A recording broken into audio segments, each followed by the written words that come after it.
Komkat akan mendapatkan sejumlah perlengkapan hingga persenjataan masing-masing.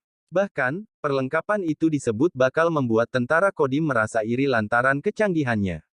Lantas, apa senjata yang hendak digunakan Komkat hingga berbagai perlengkapannya itu?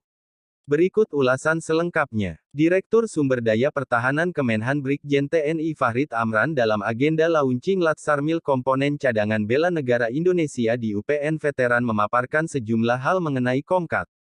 Brigjen Fahrid yang tengah memberikan presentasi langsung memaparkan mengenai perlengkapan Komkat. Kala itu, ia menyebut perlengkapan itu bisa saja membuat tentara Kodim iri. Nah, ini perlengkapannya, Bapak Ibu sekalian. Karena minta beberapa kali ditampilkan, saya beberapa kali sosialisasi.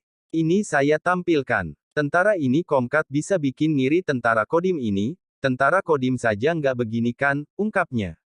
Layaknya seorang tentara, anggota Komkat bakal disediakan perlengkapan secara cuma-cuma. Perlengkapan dari atas kepala hingga ujung kaki disebut akan ditanggung oleh negara.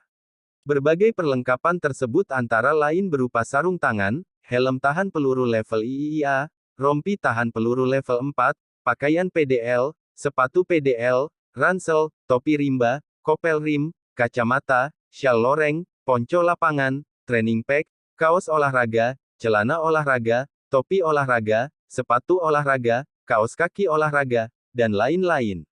Salah satu perlengkapan yang tak kalah penting dari Komkat adalah persenjataan.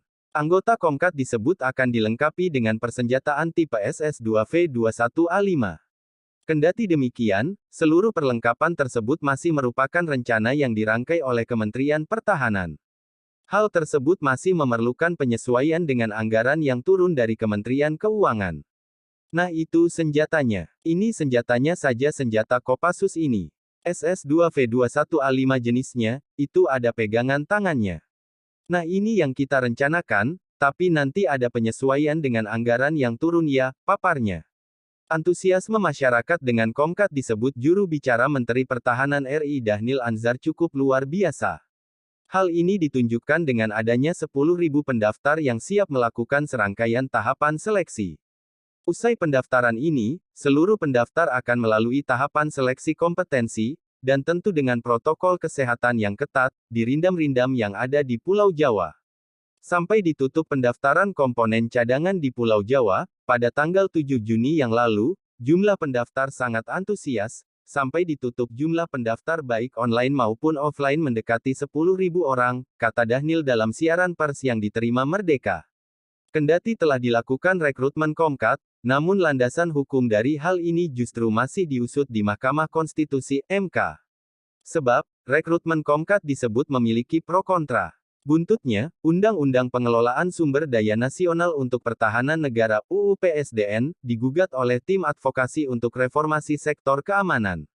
Peneliti imparsial Hussein Ahmad menyampaikan, pembentukan komponen cadangan yang didasarkan pada UU PSDN itu bertentangan dengan nilai-nilai hak asasi manusia di dalam konstitusi.